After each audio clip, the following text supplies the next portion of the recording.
palliative care lead for the hospice, for the College of Medicine. I'm a palliative care consultant. And also I'm trained in Ayurveda, which has as its, and other ancient wisdom traditions. Yes, thank you. So a year ago, Michael asked me to look to the Harmony Project and become the ambassador for the college on the Harmony Project. The Harmony Project is based on Princess Chelsea's work, which has been written in the book Harmony, and it's a very interesting book if you want to have a look at it. I looked at it in two different ways.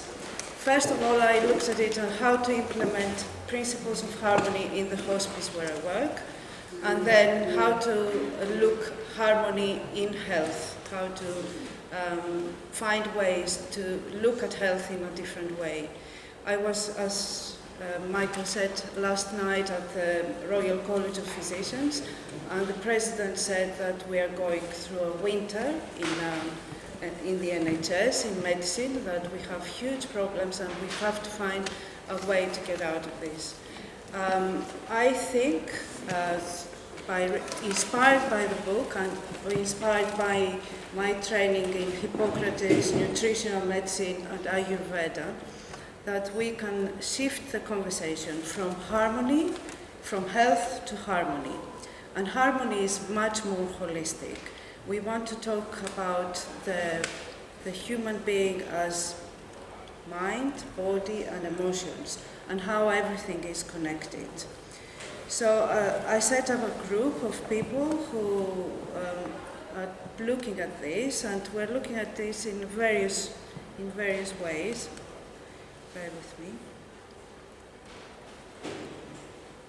So we intend to focus on how the principles of harmony, which are that we are all different, there's diversity, that we are all connected, that everything comes in cycles, that what happens to nature has a huge effect on us, and we are connected with nature, and this is the big issue that everyone is talking about, how we are destroying nature, and how actually this is the biggest concept, that we are all one, and we are all one with something higher.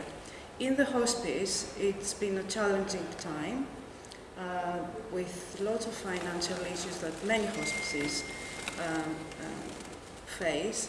So we had to look at ourselves as professionals working there, how to work harmoniously in an environment that was quite challenging. We held harmony circles where we met and we talked about various things. But this is when I was given the task of being the ambassador, I was asked to look at how harmony principles can be implemented in practice. We don't want this to be another intellectual thing we can all talk about, and it's something nice to talk about, but it's something that, how can we bring it into our work? It's interesting to see that when you talk to patients in terms of harmony and cycles and how we're all connected, how they respond differently. One of my patients who died had in his funeral read that when he came into the hospice, he came into an environment that was very natural. He could turn on the light, turn it off, not have it open all the time. He could open the windows and hear the birds and listen to the leaves rustling outside. So he had a connection with nature, and to increase that, we are bringing artists who are going to do some paintings on the wall of nature. But we are also using gardening for our patients. We're using complementary therapies, healing. For staff, we are doing belly dancing, Rakshaki classes, which make us laugh and begin the day at 7:30 in the morning very harmoniously. We've implemented poetry and meditation every day. So harmony resonates with people because brings everything together. So, the group that I've put together will be linked to the College of Medicine, and we want to find practical ways of bringing to modern life ancient ideas of harmony in health. There's a lot in this, and I haven't got the time to talk about it, but for example, we want to bring Ayurveda, complementary medicine, balancing the humours, and this new concept of embodiment, which is a very interesting concept, which means how are we present and how through the body we can influence the mind and our presence, how we influence other people. And this can be done through Alexander technique, through dancing, through art, music, singing, something that Hippocrates called natural exercises, contrasting these to unnatural exercises, which are like running. But natural exercises are talking, like I'm doing now, singing, dancing, walking. So we want to bring, to talk about two types of medicine, the natural medicine, which is slow, and the unnatural medicine. So if you are interested, we've set up social networks as well, and I will ask Amanda to pass around the names.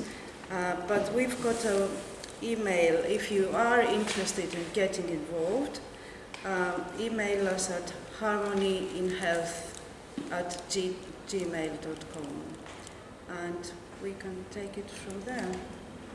Thanks so much, Eleni. And then it's leading the thinking in this area for the college. And I think it's an incredibly important area for us to look at, because it's the whole picture. And it's how do things fit together? How do they connect? How do they relate? And she's been leading it entirely on her own. So we've done harmony in living and dying courses, and at the hospice we linked with Richard Dunn, who is the head teacher at a school in Walton, and he's been implementing principles of harmony in his school and influencing schools around the world. And he's in our catchment area, so we are having an event, Harmony Connected, so we are connecting the hospice with a primary school, and we are hoping lots of things can come out of this. Thank you so much. But we want other people, if you're interested, do email. Thanks, Eleni.